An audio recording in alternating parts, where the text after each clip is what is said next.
Glad you're here, guys. It's the ever excitable Adam, and unfortunately, our world as we know it is in mortal peril. Basically, there is this other dimension called the Upside Down. I mean, who knew? And one of the people at the table, at least one, depending on how many players you have, is actually working alongside the Mind Flayer, an evil entity from another dimension. So I'm going to show you how you play this game and a bit of the setup as well, and then I'll come back and tell you my thoughts on it. So here is an example for 4 players, how you set up and play the game. First of all, you're going to take 4 of the characters. Now, it doesn't actually matter what character you do. They don't have any special abilities or anything like that. They just represent the characters from the show, and they have some excellent artwork on them. Next, you're going to take a bunch of waffle cards and 1 Mind Flayer. So the actual instructions tell you how many Mind Flayer cards and waffle cards you'll need for this. And then you're going to shuffle these up. You deal these randomly to each player. Now, if you're the person who has got the Mind Flayer card, then you are possessed and working against everyone else at the table. Your job is to try to infect them. Everyone else is trying to just stay alive and uninfected. So you're going to have a look at your card. If you've got a waffle, then you're sane and you're not a threat to humanity. If you have the Mind Flayer card, man, that was a good guess, Adam, then you are possessed. So in this case, 11's possessed. Everyone else has a waffle card. Next, you're going to take the rest of the cards, excluding the meeting cards, and shuffle and deal 3 out to each player. This is secret information. Take the 3 cards that you've just got, and that is your starting hand. This one stays underneath your character card. So if you had 3 hard hit cards, you reshuffle these cards into the deck and draw 3 new ones. If you receive 3 Mind Flayer cards, however, you are possessed and secretly join the Mind Flayer team. Next, you're going to take the rest of the cards and 3 of the meeting cards, and you're going to create 3 fairly even piles. And you're going to place a meeting card at the bottom of each of these piles. And you've set up the common deck. Starting with the youngest player, take turns playing clockwise. On your turn, you flip over the top card of the deck and put it on the table so that all players can see it. If it's an adventure card, which has this back, you must give it to any other player still in play, who adds it to their hand. You can freely discuss with other players before making your decision. However, you cannot keep the card for yourself. Helping hand cards negate the effect of hard hit cards. Essentially, if you get 3 hard hit cards, you're knocked out of the game. The same way, there are Mind Flayer cards. If you have a Memories card come up, this negates the effect of a Mind Flayer card. So as helping hand card, he knows that Dustin's got a hard hit because Dustin said, hey, I've got a hard hit card, I could do with that. So he hands it to his friend. This will negate this. So when we're counting up to see how many hard hit cards we have, we ignore this one now because we've got this. Next, Dustin would have a go. He brings out a waffle. He knows Elle likes waffles, so gives it to Elle. Next, it's Max. She finds a waffle, she's going to give it to Dustin. A Mind Flayer card comes out for Elle. Now, Elle is actually on the Mind Flayer team, so she wants to infect somebody, and she's going to give that to Max. Max now has 3 Mind Flayer cards, so she is also part of the possessed team. Mike's turn, he gets a Mind Flayer. Now, he saw a Mind Flayer go over there, so he thinks, I'll give that to Dustin. Dustin's turn, a Mind Flayer card. He's going to give that to Mike. Now, we know that Max is now part of the Mind Flayer team, so she's going to want to give that to one of the other guys who's got one. Or maybe even Elle, because she doesn't know that Elle's not part of them. So because we've seen a Mind Flayer there and a Mind Flayer here, she's going to pass that to Elle. So 11 has got the Memories card come out, and she's going to give that to Mike, just to pretend that she's on everyone's side. Then we have our first meeting card. Now, in a meeting card, you immediately resolve the effect. Then all players participate in a meeting. So in this case, the Hawkins Community Pool, all players place a card face down the middle of the table, shuffle them and deal 1 to each player. Because, you know, you're sharing all those kind of germs. So Elle, of course, is going to put a Mind Flayer card in. Max is putting a Mind Flayer card in. Dustin's putting in a waffle.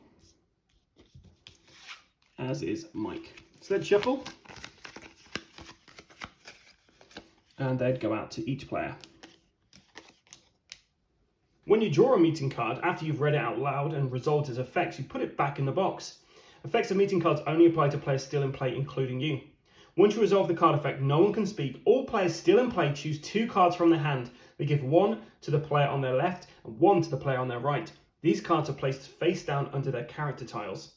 When all in play players have received 2 cards, everyone takes their cards and shuffle them without looking.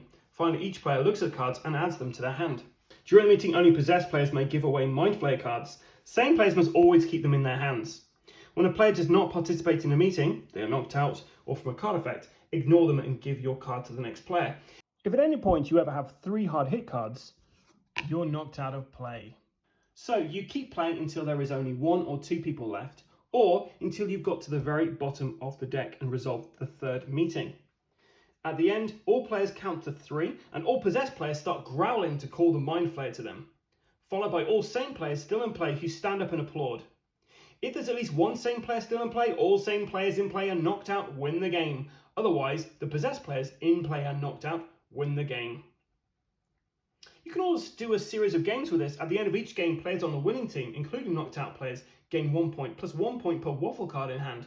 After 3 games, the player with the most points is the ultimate winner. And that is Stranger Things Attack of the Mind Flayer.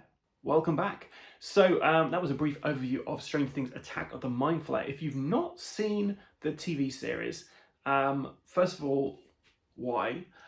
Second of all, this probably isn't something that you're really going to be wanting to rush out and get, because it's very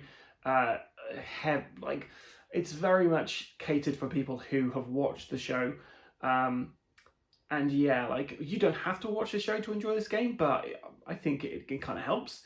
So what do you get in this game? So I've already done the unboxing video for this game, and you've seen the components in the little video we're just doing here. So you don't get a ton of stuff in here. You get quite a few cards. You get some really nice discs with some artwork on, double-sided as well. And yeah, that's about it. But you know what? It's perfect for what it is. It's a party game, and it's a game where you are going to be bluffing to your friends. You're going to be acting like you're sane when actually you're possessed, or you're going to be acting like you're sane when you are sane, and you're really trying to show to everyone else, I'm definitely sane. The kind of one of the better games in this kind of type of genre, I'd say, would be Salem by Facade Games. But this one does a perfectly great kind of adaptation of like that kind of thing. So yeah, is this a game I would say you should have in your collection? It's not one I'd say you definitely need to buy, but I'd say that this is definitely one that you can play with friends. It's got there's a lot of different kind of slots it could fill. So if you've got a dedicated board game group at lunchtime at your work, then as long as you've got 4 people in it, you could play this over lunchtime. This is definitely a game you could play over game night before you begin a bigger game. Or if you've got just a general party, this is quite a good game to get out, because it's not too difficult to learn, and it's also not too difficult to teach or play. So you could have like a group of friends over, and they might react differently to you getting something out like Salem or Werewolf, whereas Stranger Things is something that most people have heard of or seen, so they're going to be a bit more receptive to trying it out, I think. Whereas some of the other games can kind of, like Resistance, for instance, they can kind of like turn a couple of people off from the offset. But this is, yeah, it's universal. Anyone can pick this up and play it. I played it with my kids. They really enjoyed it, but they've never seen Stranger Things because it's way too old for them. But yeah, like it's a perfect kind of bluffing hidden identity game that it's not necessary for your collection. So I'd say, for me, I definitely wouldn't need to have this in my collection, but I'm glad I've got it. It's definitely something I'll get out and play when I have people over who aren't really into games as much as I am. Like something I could play with my parents, for instance. But if you are a big Stranger Things fan, then this is definitely something you should get. You'll really appreciate the characters you got in there, the artwork, the kind of just the general premise of it. Yeah, it's really fun. And what's quite cool about this game is it actually has a bit of role play in there. So the first time you play this, you'll probably have people just kind of like just doing the mechanics and just trying to work out what to do and stuff like that. But then when you get into it, people really do just kind of step up to take it on that role of, right, I'm a possessed person. I'm a flayed and I just have to try and act like I'm sane. Or you get people who are like, I'm sane, but people might think I'm one of the bad guys, and I really have to like hammer home the fact that I'm actually a good guy. So the role playing element of it's great. You get people really getting into character, and yeah, it's just really fun. So yeah, that's it for this particular thing. I'd say buy, play, or avoid is definitely a play. But if you're a Stranger Things fan, this is definitely a buy. It's one of the only games out there, I think, which actually has this theme. So yeah, definitely check it out. Speaking of checking out, if you've enjoyed this video, then please like and subscribe to our various different social medias, that being YouTube, Instagram, Facebook, wherever you can think of somewhere, we're probably on it somehow. So yeah, please subscribe wherever you find us, because yeah, we like bringing you guys more content and want to keep you informed on the latest and greatest and some of the older kind of games out there, which you may not have heard of. But yeah, we like informing people. So yeah, please stay tuned for all the other stuff we're doing. I've been the ever excitable Adam, guys. Until next time, stay safe or die rolling.